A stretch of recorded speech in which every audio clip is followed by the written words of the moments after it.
The first time I heard his voice again, I didn't recognize it. Not because it had changed, but because I had spent 18 years trying to forget it ever existed. Naomi, it's me. I froze. The daycare noise around me, children laughing, toys clattering, someone calling my name from the hallway, faded into something distant, like I was underwater. That voice. I hadn't heard it since the night everything fell apart, since the night he walked out and never came back. My fingers tightened around my phone. I didn't answer right away. I couldn't, because the last time I heard that voice, I was standing in a half-empty apartment, 7 months pregnant, begging him not to leave. And he did anyway. "I know this is unexpected," he continued, his tone careful, almost rehearsed. "But I need to talk to you." Need. The word made something cold settle in my chest. I turned slightly, staring out the window of my office. The Los Angeles skyline stretched out in the distance, sunlight reflecting off glass buildings. Everything looking stable, solid. Nothing like the life I used to have. "What do you want?" I asked finally. My voice didn't shake. That surprised me. There was a pause on the other end. Then, "I want to see him." My heart stopped. For a second, I thought I heard it wrong. "Excuse me?" "Our son," he said. "I want to meet him." The room tilted. 18 years. 18 years of silence. No calls, no letters, no explanations. And now? Now he wanted to meet his son? A bitter laugh almost escaped my throat, but I swallowed it down. "You don't get to say that," I said quietly. "Naomi, please." "No," I cut him off. "You don't get to call him your son like you've been there." Silence filled the line again, but this time it felt different, heavier. "I know I made mistakes," he said slowly, "but you don't understand what really happened." That sentence, it shouldn't have mattered. But it did, because something in his voice wasn't just guilt, it was something else, something I couldn't place, and that's what scared me. "I'm not asking for forgiveness," he added, "just one chance." I closed my eyes for a moment. 18 years ago, I begged him to stay. Now, he was the one asking, but something deep inside me whispered a warning.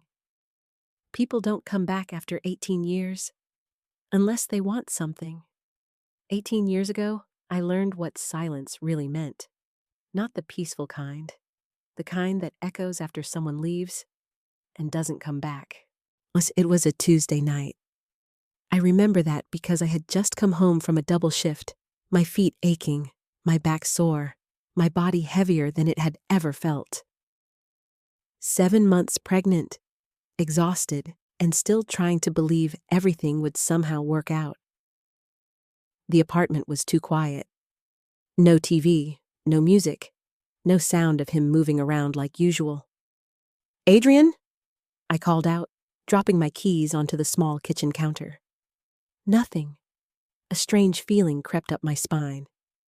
I walked toward the bedroom slowly, my hand resting on my stomach, as if I could somehow protect what was already slipping out of my control.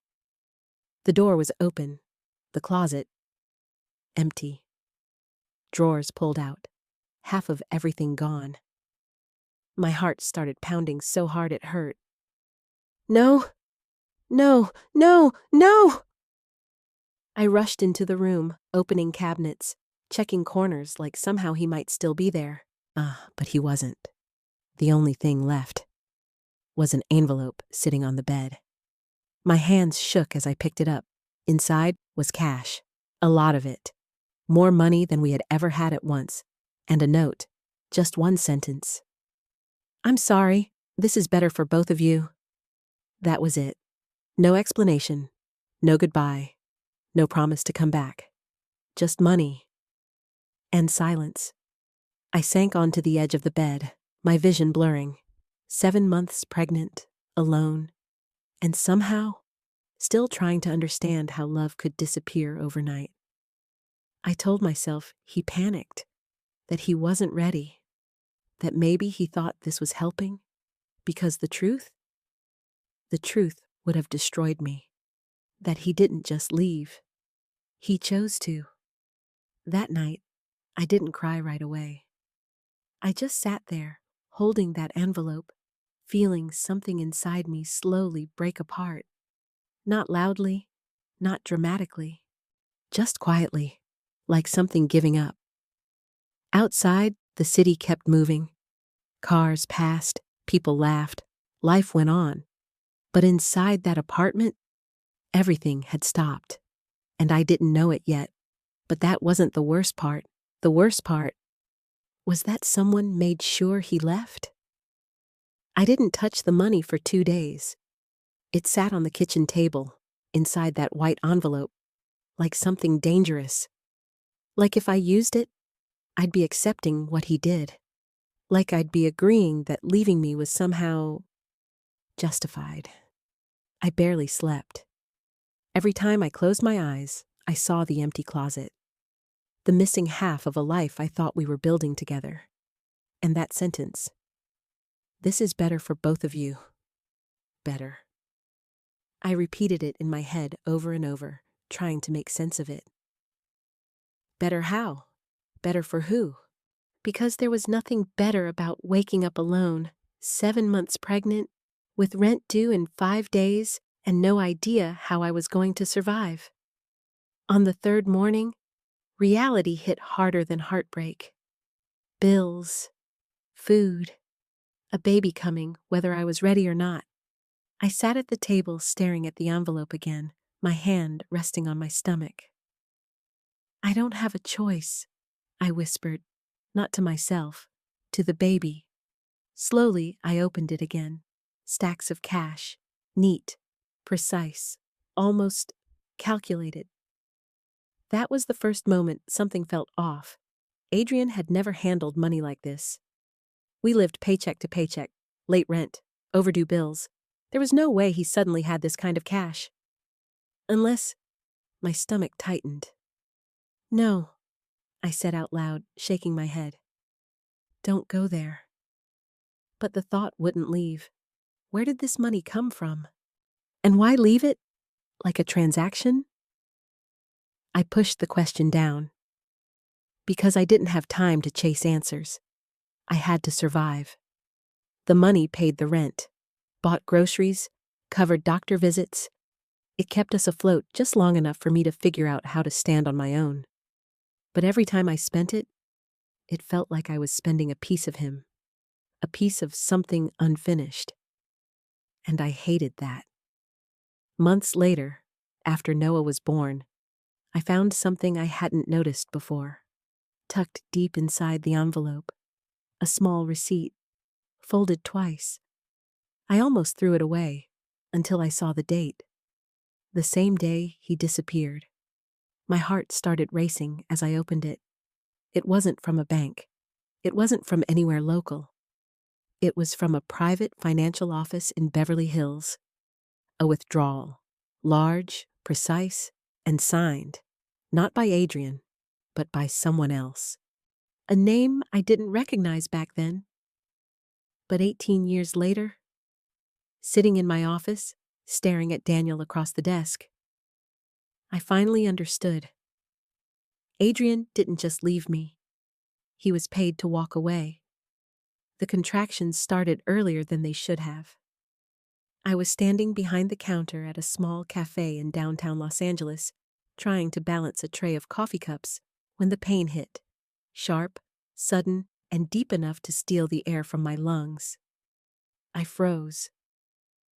"Naomi?" my coworker asked. "You okay?" I nodded too quickly. "I'm fine," I said, but I wasn't. The second wave came harder. My hand flew to my stomach, my breath turning uneven as panic crept in. "Not yet. Please, not yet. I wasn't ready. I didn't have a hospital bag. I didn't have a plan. I didn't have anyone." "Okay, that's it," my coworker said firmly, grabbing my arm. "You're not staying here. You're in labor." No, I can't afford. You don't get to worry about that right now, she cut in. Let's go. The ride to the hospital was a blur of red lights and fear. Every contraction felt like something breaking inside me. Not just physically, but everything I had been holding together for months. When we got there, the waiting room was full. Too bright, too loud, too crowded, and I felt completely invisible. They handed me forms, questions, insurance, emergency contact. I stared at the blank space for a long second, then left it empty, because there was no one to call. Hours later, I was lying in a hospital bed, gripping the rails as another contraction tore through me. Just breathe, the nurse said gently. Stay with me. I tried, but all I could think about was him, where he was, if he ever thought about this moment, if he even cared. Naomi, look at me, the nurse said firmly. You're doing this. You're stronger than you think. Stronger. I didn't feel strong. I felt abandoned, broken, terrified, and completely alone. When the pain peaked, I cried out, not just from the pain, but from everything I had lost, everything that was supposed to be different. And then, a cry, small, fragile, real. Everything inside me went still. They placed him in my arms, wrapped in a thin blanket, his tiny fingers curling instinctively. My son, my reason, my everything. Tears blurred my vision as I looked down at him. Hi, I whispered softly. I'm here. No promises, no guarantees, just truth. I'm not going anywhere. And in that moment, I stopped waiting for someone to come back. Because I realized I was already everything he needed. The first year wasn't a life, it was survival. I didn't have time to grieve what I lost, because Noah needed everything I had left. I worked mornings at the cafe and nights cleaning office buildings downtown. Sometimes I brought him with me, wrapped against my chest while I wiped down desks and emptied trash bins under fluorescent lights. He slept through it all. He trusted me completely. And that terrified me, because I was barely holding it together. There were nights I skipped meals just to make sure we had enough formula. Days I walked instead of taking the bus so I could save a few dollars. I learned how to stretch everything, time, energy, money, until there was nothing left. But I never let him feel it. To Noah, I smiled. To Noah, we were okay. We lived in a tiny apartment that always felt one bill away from disappearing. The walls were thin, the heater unreliable, but it was ours. That mattered. At night, when he finally fell asleep, I sat by the window with a secondhand Kindle I bought from a thrift store, reading anything I could find. Atomic Habits, The 48 Laws of Power. Anything that reminded me I wasn't stuck here forever. I didn't dream about success. I just dreamed about stability, about not being afraid all the time. But life didn't stay quiet for long. When Noah was 2, there was a knock on the door. I knew it wasn't good before I even opened it. 2 people stood there. Polite, professional, Child Protective Services. My heart dropped instantly. Ms. Hayes, we received a report, one of them said gently. Report. The word felt like a threat. About what? I asked. I'm trying to keep my voice steady. Concerns regarding your ability to provide a safe environment for your child. I couldn't breathe. That's not true, I said quickly. I take care of him. I work.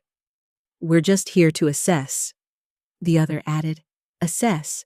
Like I was a case, like my son was something they could take. They stepped inside, looking around, writing things down, judging everything, judging me, and in that moment, something inside me shifted. Not fear, not weakness, something stronger, because I realized if I lost him, I wouldn't survive it. That night, after they left, I held Noah close, pressing my face into his hair. "I'm not losing you," I whispered. And for the first time, I wasn't just surviving anymore. I was fighting, and I had no idea that someone had already started that fight years ago. After the first visit, I thought I had time to prove myself, time to fix whatever they thought was wrong. I was wrong. They came back 2 weeks later, same faces, same polite tone, but something had changed. This time, they weren't just observing, they were deciding. "We need to follow up on additional concerns," the woman said, stepping inside without waiting for an invitation. Additional? My stomach tightened. "What concerns?" I asked. But deep down, I already knew this wasn't random anymore. They moved through the apartment slower this time, opening cabinets, checking the fridge, looking at Noah's crib, his clothes, his toys, writing everything down, measuring my life like it was evidence. "Do you have stable childcare?" the man asked. "I work around his schedule," I replied. "He's always with me or someone I trust." "Someone licensed?" he asked. I hesitated. That hesitation, I saw it in his eyes, another mark against me. My chest tightened. "I'm doing my best," I said quietly. The woman gave me a look, not cruel, but not kind either. "We understand," she said, "but sometimes, best isn't enough." That sentence hit harder than anything, because it sounded final, like a warning, or worse, a decision already made. That night, I didn't sit by the window. I didn't read. I didn't pretend everything would work out. I sat on the floor, back against the wall, Noah sleeping in my arms, and for the first time, I let myself think the thought I'd been avoiding. What if they take him? The fear was suffocating. Not loud, not dramatic, just quiet and crushing, the kind that makes it hard to breathe. Days later, I got a letter, official, cold, final, a notice of review, potential temporary removal pending further evaluation. My hands started shaking so badly I had to sit down. "No," I whispered. No, no, no. I had done everything right. I worked. I sacrificed. I gave him everything. And it still wasn't enough? I looked down at Noah, his small hand resting against my chest, trusting me, depending on me. And in that moment, something inside me changed completely. Not fear, not panic, resolve. Because I finally understood something no one had ever taught me. No one was coming to save me. No one was going to fix this. If I wanted to keep my son, I had to become someone they couldn't question. Someone they couldn't take anything from. And I didn't know how yet. But I knew one thing for sure. I wasn't losing him. Not now. Not ever. The next morning, I stopped waiting for fear to pass. Because it wasn't going to. Fear doesn't leave. You either learn to live with it or let it control you. And I couldn't afford that. Not anymore. I looked around my apartment, really looked this time. The peeling paint, the secondhand furniture, the silence that used to feel safe now felt like a risk. Everything about my life could be questioned. Everything could be used against me. So I made a decision. If they were going to judge me, then I would give them nothing to question. I started with the basics. I found a certified daycare program that offered discounted care for working mothers. It wasn't easy leaving Noah there for the first time. His tiny fingers clung to my shirt, his eyes searching mine like he didn't understand why I was letting go. "I'll come back," I whispered, forcing a smile. "I promise." That word, promise, used to mean nothing to me. Now it meant everything. I picked up extra shifts, saved every dollar, stopped spending on anything that wasn't necessary. No more just surviving. Now I was building something. At night, after Noah came home and fell asleep, I studied. Not casually, not slowly, relentlessly. Child development courses, business basics, licensing requirements. I didn't just want to prove I could keep my son. I wanted to become someone no system could overlook. Weeks turned into months, and slowly, things began to change. The apartment got cleaner, more organized, more stable. But more than that, I changed. The fear didn't disappear, but it stopped controlling me. One afternoon, as I walked Noah home from daycare, I noticed something strange. A car parked across the street. Black. Still. The engine running. At first, I ignored it, told myself I was overthinking. But the next day, it was there again. Same spot, same stillness, watching. A cold feeling settled in my chest. Because this didn't feel random. Nothing about my life felt random anymore. That night, I stood by the window, holding Noah close, staring out into the dark. The car was gone, but the feeling remained. That someone was watching, waiting, tracking. And for the first time, a thought crossed my mind that I couldn't ignore anymore. What if this wasn't just about CPS? What if someone had been watching me? From the very beginning. I told myself I was imagining things, that the car was just a coincidence, that I was tired, overwhelmed, looking for danger where there wasn't any. But deep down, I knew better. Not because when your life has been unstable for long enough, you learn to recognize patterns. And this didn't feel random. The next morning, I walked Noah to daycare like usual, my hand holding his a little tighter than before. He was talking about something, his favorite toy, I think, but I barely heard him. I was watching the street, scanning, waiting, and there it was, same car, parked across the street, engine running, windows slightly tinted. Still. Too still. My chest tightened. "Mom?" Noah looked up at me. "Why are you squeezing my hand?" I forced a smile. "Sorry, baby. Just thinking." He nodded, trusting me like he always did. That trust, it made everything heavier. After I dropped him off, I didn't leave right away. I stood near the entrance, pretending to check my phone, but really, I was watching. Minutes passed. Then suddenly, the car door opened. A man stepped out, tall, clean-cut, not someone who belonged in this neighborhood. He didn't look around nervously, didn't act suspicious. He walked like he had every right to be there. That scared me more. He crossed the street slowly, his eyes scanning the building. Then, for a brief second, our eyes met, and something inside me dropped, because there was no confusion in his expression. No surprise. He wasn't wondering who I was. He knew. I turned quickly, my heart racing, and walked inside the daycare, my breath uneven. Noah was safe. That's all that mattered. But my hands wouldn't stop shaking. Who was he? Why was he watching us? And how long had this been happening? That night, I barely slept. Every sound felt louder, every shadow felt closer. I kept replaying that moment in my head. The way he looked at me, like I wasn't a stranger, like I was expected.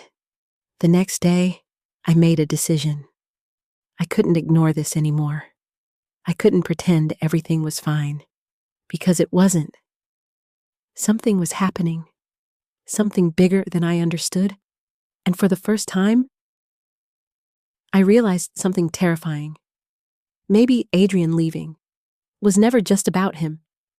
Maybe it was the beginning of something much bigger, and whatever it wasn't over. I didn't call the police. I didn't tell anyone. Because something told me this wasn't the kind of situation they could fix. This felt planned. And if someone was really watching me, then I needed to understand why. That night, after Noah fell asleep, I pulled out the envelope again, the one Adrian left behind. I hadn't touched it in years. Not really.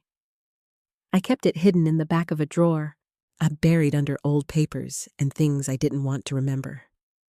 But now, it felt like the only place to start. My hands were steady this time, not shaking like before, because fear had changed into something else. Focus. I emptied everything onto the table. The envelope, the old bills, the receipt, and that note. I'm sorry. This is better for both of you. I stared at it for a long moment, then slowly unfolded the receipt again. Beverly Hills, private financial office, large withdrawal, signed by someone else. Back then, I ignored the name, because it didn't mean anything to me. But now, it did. Or at least, it felt like it should. I leaned closer, reading it again carefully. The signature. Clean, sharp, confident. Not rushed, not hidden. Like the person never expected to be questioned. My breath slowed, because something about it felt familiar. Not the name itself, but the feeling, like I had seen it before. Somewhere, sometime, and then it hit me. Hard, fast, unavoidable. I stood up so quickly the chair scraped loudly against the floor. No way, I whispered, because suddenly I remembered. A document. Years ago. The CPS report. The one that almost took Noah from me. There had been a signature at the bottom. I didn't pay attention back then. I was too scared, too overwhelmed, too focused on not losing everything. But now, that memory came back clearly. The shape of the letters, the way the name curved, the exact same hand. My heart started pounding. That's not possible. But deep down, I knew it was. The same person who paid Adrian to leave was connected to the report that almost took my son. This wasn't random. This wasn't coincidence. This was a pattern, a system, a plan. And for the first time, I wasn't just asking what happened. I was asking, who wanted me to disappear? And why? The next morning, I didn't go to work. For the first time in years, I called in and said I wouldn't be coming. Because this was bigger than everything else. I dropped Noah off at daycare, forcing a calm smile like nothing had changed. He waved at me like he always did, trusting that I'd come back. I always did. But this time, I wasn't just coming back. I was going to find answers. The address on the receipt led me to Beverly Hills, a place that felt like a different world. Clean streets, expensive cars, glass buildings that reflected everything except the truth inside them. I parked across the street, my hands resting on the steering wheel longer than they should have. Just go, I whispered to myself, because I needed to know. Inside, the office was quiet. Too quiet. Polished marble floors, a receptionist who barely looked up. I'm here to ask about a transaction, I said, sliding the receipt across the counter. She glanced at it briefly, then her expression changed. Subtle, but enough. I'm sorry, she said quickly. We don't release client information. I'm not asking for details, I replied. I just need to confirm the name. Her hesitation told me everything. Before she could respond, a voice came from behind me. I think I can help with that. I turned slowly, and my chest tightened instantly. It was him, the man from the car. Same calm posture, same unreadable expression, standing like he belonged there, because he did. You've been looking for answers, he said, stepping closer. Not asking, stating. My heart started racing. "Who are you?" I demanded. He didn't answer right away.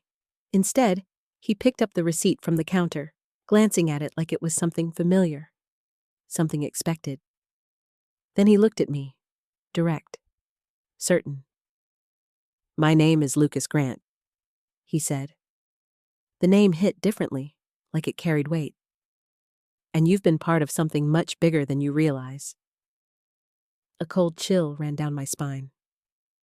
"I don't want riddles," I said sharply.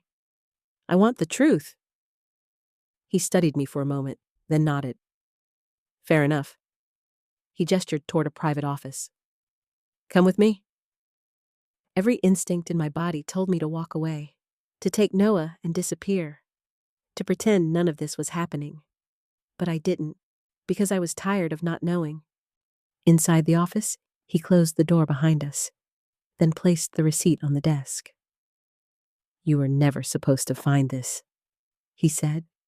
My stomach dropped. "What does that mean?" He met my eyes, serious now.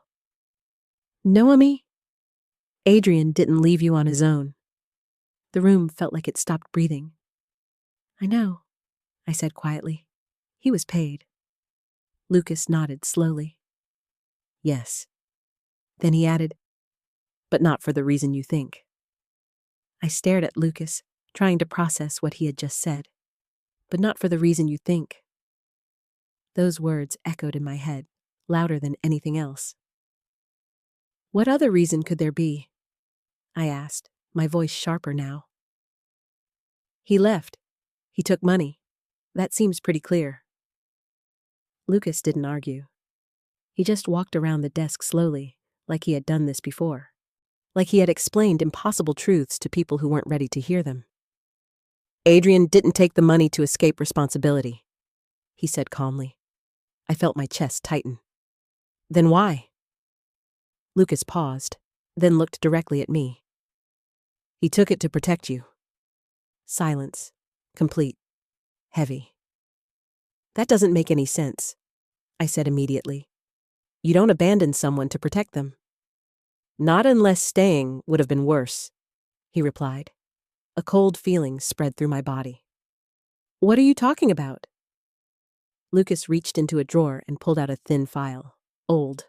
Worn. He placed it on the desk between us. "This," he said, "is where everything actually started." My hands hesitated before opening it. Inside were documents, contracts, legal agreements, names I didn't recognize, and one that I did, Adrian Cole. My heart started pounding. "This is a non-disclosure and separation agreement," Lucas explained. "Signed the same day he disappeared." I flipped through the pages, my breathing uneven. Clauses, restrictions, penalties, and then my eyes stopped on one line. "If contact is reestablished, full financial and legal consequences will be enforced." I felt sick. "He wasn't allowed to come back," I whispered. Lucas nodded. "Not without consequences that would have destroyed both of you?" I shook my head slowly. No, that doesn't explain everything.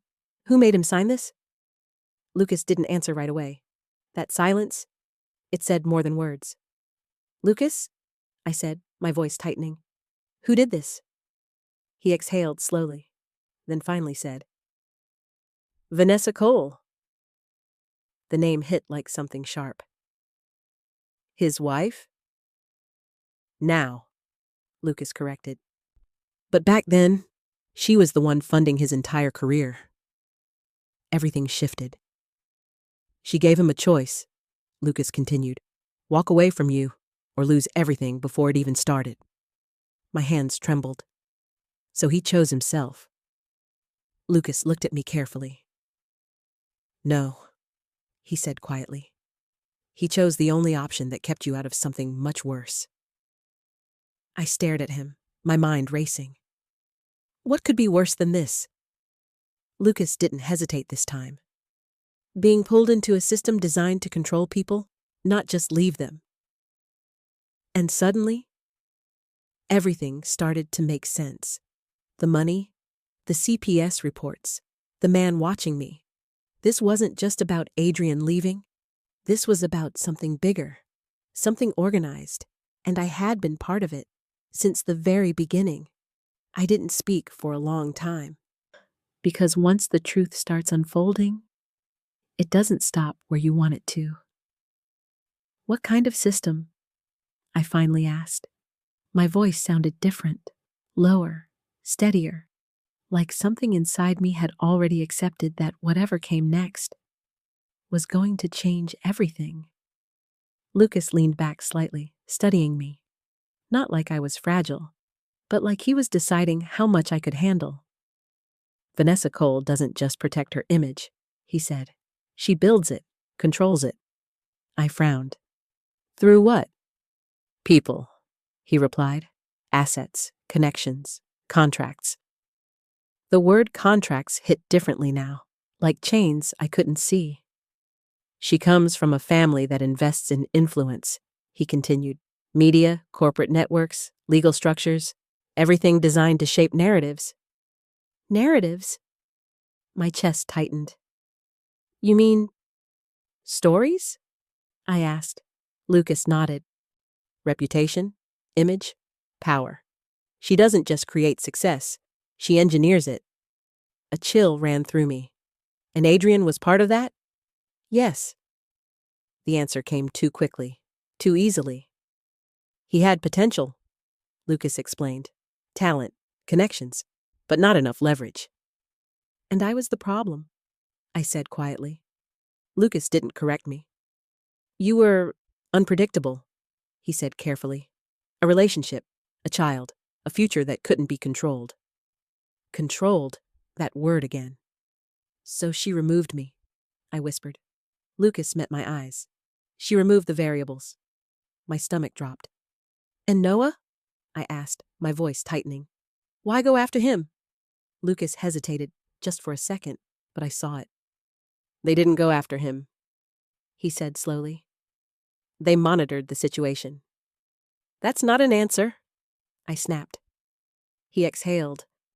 Because if anything happened to Adrian's career, if his past resurfaced, your existence could be used against him. My heart started pounding. So they needed to keep me contained. Yes. The word felt like a lock clicking shut. And the CPS reports? I asked. Lucas didn't look away. Pressure, he said. Testing stability, ensuring you stayed where you were. I laughed, but it wasn't humor. It was disbelief. You mean struggling? I asked. He didn't answer, because he didn't need to. Silence filled the room again. But this time, it wasn't confusion. It was clarity. Everything I thought was random. Wasn't. Everything I thought was bad luck. Was planned. And for the first time, I understood something terrifying. I hadn't just been abandoned. I had been managed. And the worst part? I was never supposed to realize it. I didn't leave right away. I couldn't. Because once you realize your life was controlled, you start questioning everything. Why now? I asked finally. Lucas looked at me, already knowing what I meant. Why is he coming back after 18 years? I continued. If this system is so controlled, why would they allow it? Lucas didn't answer immediately. That silence again. Careful. Measured. Because something changed, he said. My stomach tightened. What? He walked to the window, looking out over Beverly Hills like the answer was written somewhere in the distance. Vanessa's company is under pressure, he said. Public image, investors, internal conflicts. They need stability. I crossed my arms. And somehow, I'm part of that solution? Lucas turned back to me. Not you, he said. Your son. The words hit differently. He's 18 now, Lucas continued. Legally an adult, clean record, strong academic background, a perfect narrative. Narrative. That word again. They want to bring him in, I said slowly, to complete the image. Lucas nodded once. Family redemption story. Long lost son. Second chances. I felt something rise in my chest.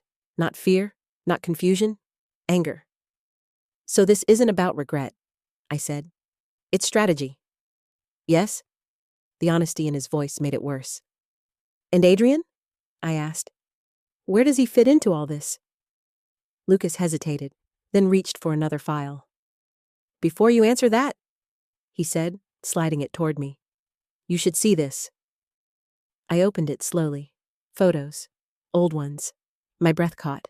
Me, holding Noah as a baby. Walking outside my apartment, sitting by the window. Years apart. Different moments. Different angles. But all captured, watched. My hands started shaking. This isn't possible.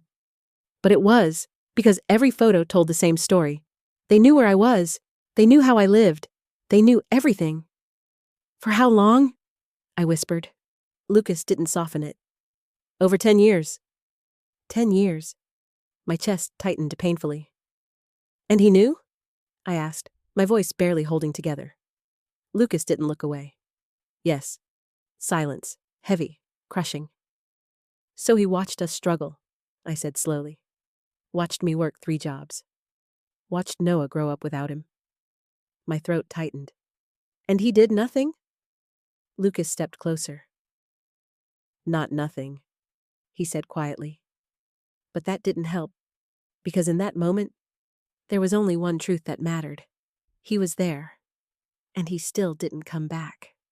And somehow, that hurt more than him leaving in the first place.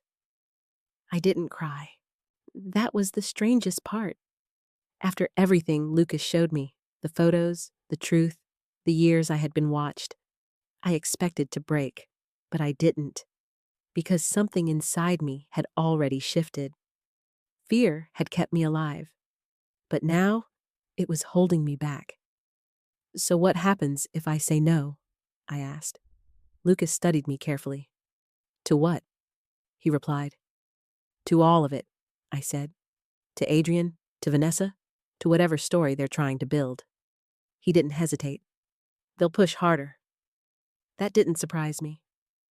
They always do, I said quietly. Lucas nodded. But this time, he added, you're not the same person they controlled 18 years ago. That landed, because he was right. Back then, I had no power, no resources, no understanding of what was happening. Now, I had all 3. And Noah? I asked. What happens to him if I fight this? Lucas's expression softened slightly. That depends on what he chooses, he said. He's not a child anymore. That truth hit deeper than anything else, because for 18 years I had protected him from everything, and now I couldn't protect him from this. I had to trust him. That night, I sat across from Noah at the kitchen table. No distractions, no lies, just truth. There's something I need to tell you, I said. He looked at me, calm as always. Is it about him? I nodded slowly. So I told him everything. Not the fear, not the pain, just the truth. About Adrian, about the money, about the years we were watched. I expected anger, shock, confusion. But Noah didn't react the way I thought he would. He just sat there quietly, processing. Then finally, he asked one question. Did he ever try to come back? My throat tightened. Yes, I said, but not in the way that mattered. He nodded slowly, not hurt, not broken, just understanding. And that's when I realized something. He wasn't fragile. He was strong, stronger than I had ever given him credit for. So what do you want to do? I asked gently. Because this time, the choice wasn't mine. It was his. Noah leaned back slightly, his eyes steady. Then he said something I would never forget. I don't care what they want, he said. A pause. Quiet. Certain. I care about what's real. And in that moment, I knew something had changed. Not just in him, in me. Because for the first time, I wasn't afraid of what was coming next. He didn't come alone. Of course he didn't. Men like Adrian Cole never walked into situations without a plan. I saw the car before I saw him. Black, polished, expensive enough to make a statement without saying a word. Parked right outside the daycare. My stomach tightened instantly. He's here, Noah said quietly beside me. I hadn't even told him yet, but somehow, he knew. I turned to look at my son, 18 years old, calm, steady, nothing like the scared little boy I used to hold at night. You don't have to do this, I told him. He shook his head. No, he said. I think I do. That answer, it didn't come from pressure. It came from clarity, and I respected that. The car door opened. Adrian stepped out, older, sharper, dressed like the life he chose had paid off. But his eyes, they weren't confident. They were searching, nervous, like he wasn't sure what he was about to face. Good, because neither was I. He walked toward us slowly, each step measured, controlled. But I could see it, the hesitation, the weight of 18 years pressing down on him. Naomi, he said, stopping a few feet away. My name sounded different coming from him now, like it didn't belong to him anymore. I didn't respond. I didn't need to. His eyes shifted from me to Noah, and everything changed. Because in that moment, he saw it, the height, the posture, the resemblance he couldn't deny. His voice caught slightly. That's him. Noah didn't move, didn't step forward, didn't react. He just stood there, watching, waiting. Adrian took a breath, trying to steady himself. I've waited a long time for this, he said. But Noah's response came instantly. We didn't. Silence, sharp, unexpected. Adrian blinked, caught off guard. I know I wasn't there, he said quickly, but I want to fix that now. Fix.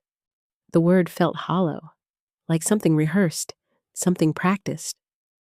Noah tilted his head slightly, studying him, not emotionally, objectively.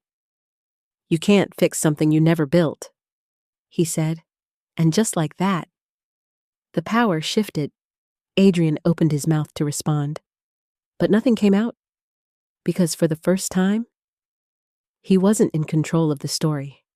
Noah was, and I stood there, watching it all unfold, realizing something I never thought I would. We didn't need anything from him.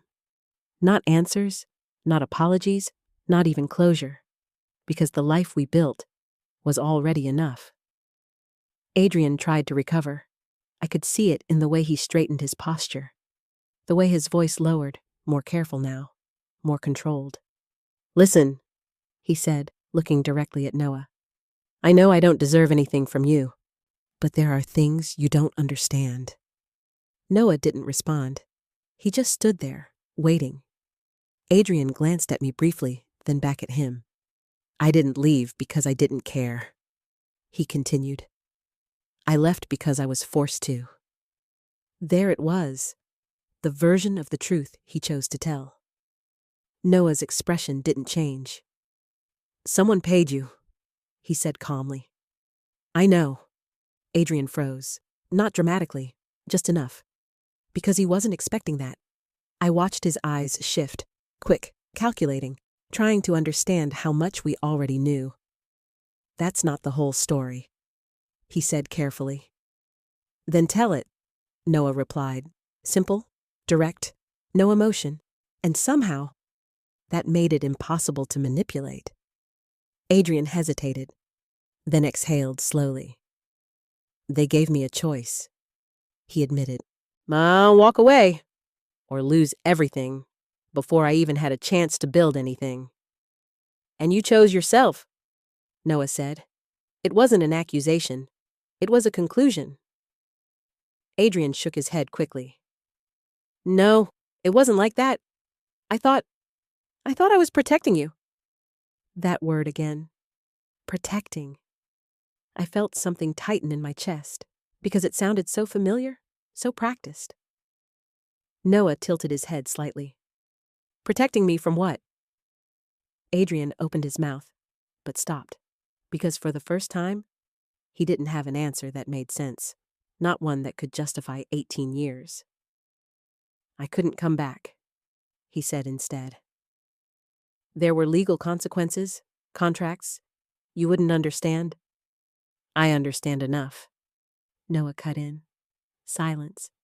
Then, Noah took a step forward. Not aggressive, not emotional, just certain. You watched us, he said. Adrian's face changed instantly. That hit. Hard. I know about the photos, Noah continued. The reports, the way you kept track of everything. Adrian didn't deny it, because he couldn't. And you still stayed away, Noah added. That was the moment everything broke. Not loudly, not dramatically. Just quietly, like the truth finally landing where it couldn't be avoided anymore.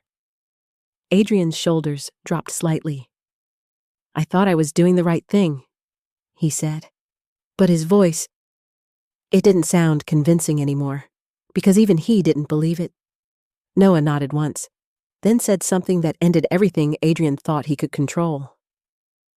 You weren't protecting me, he said. A pause, steady, final. You were protecting your life. And in that moment, there was nothing left for Adrian to hide behind. Adrian didn't argue anymore. That was how I knew it was over. Not because he ran out of words, but because he finally ran out of control. For 18 years, he had lived inside a system that protected him, managed him, justified every decision he made. But standing there, in front of his son, there was no system left to hide behind, just truth and consequences. I know I can't change the past, he said quietly.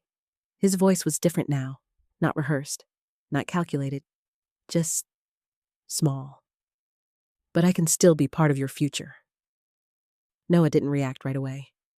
He let the silence sit, let the weight of that sentence settle. Then he shook his head.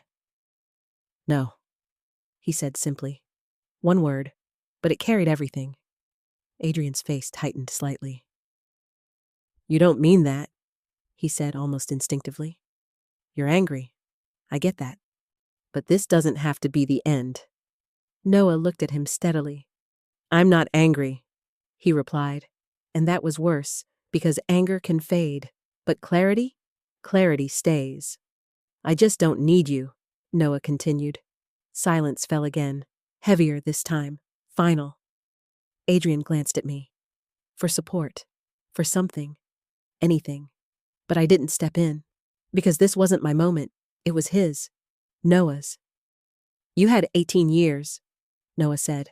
Not one moment, not one day, 18 years. Each word landed exactly where it needed to. And now you're here, he added, because something changed for you. Adrian didn't deny it. He couldn't. That's not what family is, Noah said. A pause, then, family is who stays. That was it. No yelling, no breakdown, just truth. And it was enough. Adrian stood there, the weight of everything finally catching up to him. Then not in a dramatic way, but in the quiet realization that there was nothing left to fix. Because some things you don't get to rebuild, you only get to lose. A car door opened behind him. Vanessa, watching from a distance, waiting, calculating. But even she didn't step forward, because she saw it too. This wasn't a situation they could manage anymore. This wasn't a narrative they could control. This was real, and real doesn't bend. Adrian looked at Noah one last time, like he wanted to say something, anything. But he didn't, because there was nothing left to say. He turned slowly, walked back to the car. And this time, when he left, no one stopped him. For a long time, I thought closure would feel loud, like something breaking, like something ending. But it didn't. It felt quiet, almost gentle. After Adrian left, the world didn't change overnight. The daycare still needed to open in the morning. Kids still laughed in the hallway. Bills still had to be paid. Life kept moving, and that was the point. Because for 18 years, I had been surviving something that was already over, and I didn't even realize it. "Mom?" Noah's voice pulled me back. I turned to him, studying his face carefully. "You okay?" I asked. He nodded, not forced, not pretending, just steady. "Yeah," he said. "I think I am." There was no sadness in his voice, no regret, just clarity, and that told me everything I needed to know. We stood there for a moment longer, the silence between us no longer heavy, just peaceful, like something had finally settled. "You know," he said after a while, "I used to wonder what it would be like to have a dad." My chest tightened slightly. "But now," he continued. He shook his head. "I don't feel like I'm missing anything." I smiled softly, not because it didn't hurt, but because it didn't define us anymore. "You're not," I said, and for the first time, I truly believed it. That evening, as the sun dipped low over Los Angeles, I sat on the steps outside the daycare, watching the sky change colors. The same place where years ago, I used to sit exhausted, unsure if I could make it through another day. Now, it felt different, not easier, but stronger. A presence beside me shifted slightly. Lucas. He didn't say anything at first. He never rushed moments like this. "You handled that well," he said quietly. I let out a small breath. "I didn't do it alone." He looked at me, something warm in his eyes. "No," he said. "You didn't." There was a pause. Then, "Naomi," he added, his voice softer now. "You don't have to keep doing everything by yourself." That sentence, it didn't feel like pressure. It felt like possibility. I turned toward him, really looked at him, and for the first time, I didn't see someone helping me survive. I saw someone who wanted to be part of my life, not because I needed him, but because he chose to stay, just like we had. And in that moment, I understood something simple. We didn't win because Adrian lost. We won because we built a life that never needed him in the first place. So, that's where our story comes to an end. And hey, if you're still here with me right now, really still here after all 18 parts, then I know something in this story touched you. Maybe it reminded you of something you've been through. Maybe it made you think about someone you trusted, or someone who didn't stay. Let's just be honest for a second. Life doesn't always break us in loud ways. Sometimes it's quiet. Someone leaves. Someone doesn't show up. And we're left picking up pieces no one else even sees. But here's the truth this story leaves us with. You are not defined by who walked away, but by how you chose to stand up after they did. There's a simple idea in Stoic thinking that says, you have power over your mind, not outside events. And another one I always hold on to. The obstacle is the way. Naomi didn't wait for someone to fix her life. She built it, slowly, painfully, but honestly. And maybe that's what healing really looks like. So if you're still here, maybe you're stronger than you think too. If this story meant something to you, take a second, like the video, share it with someone who might need it, and subscribe to the channel. Because sometimes, one story is enough to remind us we're not alone. This story is a fictional narrative created for entertainment, emotional engagement, and storytelling purposes. While it reflects real-life themes such as single parenthood, personal hardship, and family relationships, the characters, events, and situations are dramatized and not based on any specific real individuals or cases. Any similarities to real people or real-life events are purely coincidental. The story is intended to inspire viewers through messages of resilience, responsibility, and emotional growth, rather than to present factual claims or legal realities. Viewers are encouraged to interpret the content as a creative and motivational story that highlights universal human experiences, including overcoming adversity, making difficult choices, and building a meaningful life forward.